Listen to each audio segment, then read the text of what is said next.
Hello guys, welcome back to our channel Winsworld TV. So Iron Mike Tyson sobrang tiwala at lubos ang paghanga sa lakas ni former 3 World Division Champion John Riel Casimero. Dahil sa tiwalang ito ay kumita ito ng limpak-limpak na pera galing kay John Riel Casimero. Dumayo sa bansang China si Mike Tyson para panuurin ang laban ni Cuadro alas John Riel Casimero. Sa laban ni John Riel Casimero ay dihado at underdog ang ating pambato. Isang solid na liver shot ang pinatama ni Cuadro alas John Riel Casimero sa kanyang kalaban na dahilan ng kanyang pagkapanalo dito. Dahil dito kitang-kita na napatalon si Iron Mike Tyson sa tuwa dahil sa pagkapanalo ni John Riel Casimero. Milyon-milyon na dolyar ang kanyang napanalunan dito. Ang tinagurian the baddest man on planet, may taglay na solid na pangangatawan at lakas ng kamao. Kagaya ni Iron Mike Tyson, sinanay ni Cuadro alas John Riel Casimero ang ulo at leeg nito para lumakas, siya lang naman ang tinaguriang pinakamaangas ng bansang Pilipinas sa ibabaw ng boxing ring ay pinahanga itong the baddest man on planet na si Mike Tyson. Sa Diamond Court Arena, Beijing, China, taon 2016, ang isa sa pinakamalaking laban ni Cuadro alas John Riel Casimero at ito ang pinakamalaking boxing event sa bansang China. Kakalabanin ni John Riel Casimero si Amnat Roengrong, isang undefeated at isa sa pinakamadumi maglaro.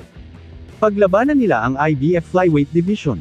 Kung inyo po maalala ay tinalo na itong si John Riel Casimero ni Amnat Roengrong sa unang pagkakataon. Sa laban na ito ay tumaya itong si Mike Tyson sa ating pambato na si John Riel Casimero, ng $1,000,000. Si Amnat Roengrong ay may record na 17 panalo walang talo at 5 knockouts. Samantala ang ating pambato ay may record na 21 panalo at may 3 talo. Round 1 pa lang ay pinakita na kaagad ni Amnat ang kanyang maduming estilo sa pakikipaglaban. Right over the opponent's jab. So far in it for a while, and he's looking alright, boy. Camara's, he's landing the right hand. Oh, here comes the wrestling. Who you got winning so far? Yeah, I'm not winning so far. Tap on the apron right there. Good body shot. Good body shot. Yeah, Roman didn't like that one, but I've got to give him the round, and that's round 1 in the books. Mike Tyson's on hand, by the way, fight fan. Round 2 at 3 ay kitang-kita na talagang agresibo na ang ating pambato na si John Riel Casimero. How come Mike Tyson are ringside now? Mike Tyson and Roy Jones are ringside because this is a part of the IBF annual convention. So these title fights here are a part of the IBF convention. They had Mike Tyson and Roy Jones there to enjoy the festivities and to but he also has wins over former champions Pedro Guevara of Mexico and Luis Lazarte. The title that he previously held, Make One Away, and he fought Roengrong. And of course he lost that first fight. Well, but he's doing real good here. Yeah, absolutely. But I tell you what, and this I'm not as getting a little reason he wants to stand right now. Yeah, not right. Controlling the center of the ring, right. Showing his ring generalship. He's trying to count in the future. And then there's also well, yeah, you know about that kid right there. That's Round number 4 ay dito na malalasap ni Amnat Roengrong ang bagsik ng kamao ng pinakamaangas na boksingero ng bansang Pilipinas, at dito na napatayo sa paghanga itong si Mike Tyson sa lakas ni John Riel Casimero. Going in for the kill! Oh man, I told him going in hard right now. I'm not throwing hard back. He's he caught another right.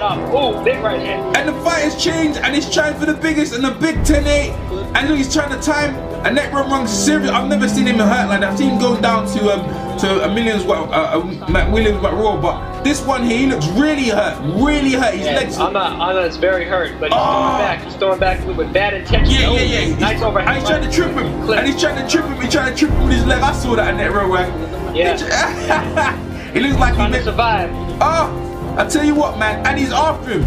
And the Philippines is trying to take out a year of frustration or after what happened in Thailand, and he's taking out net run. Good right to the body.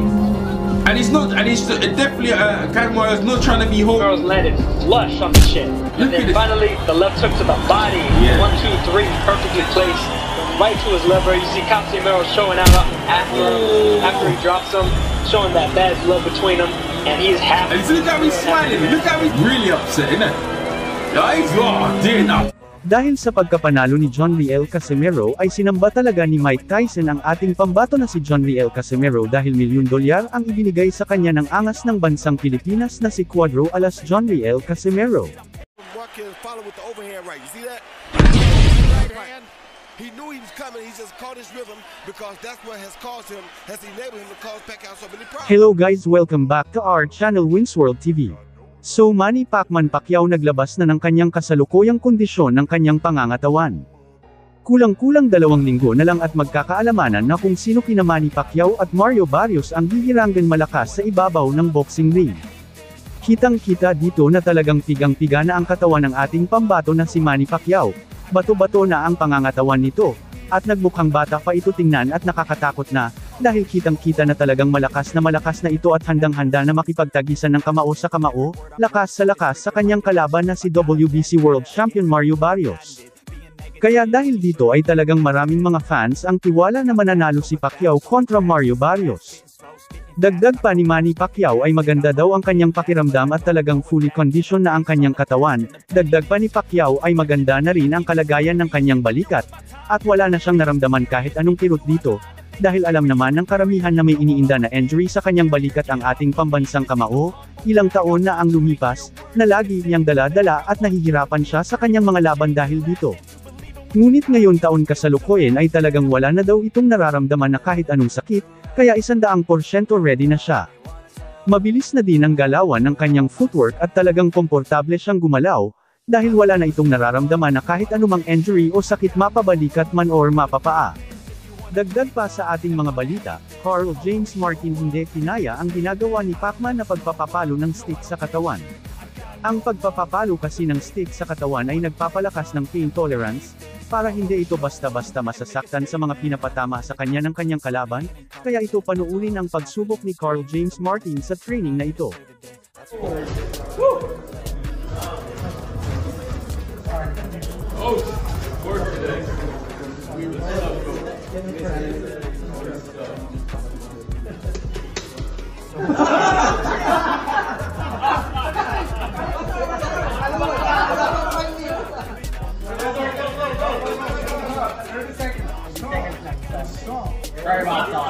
Started off soft.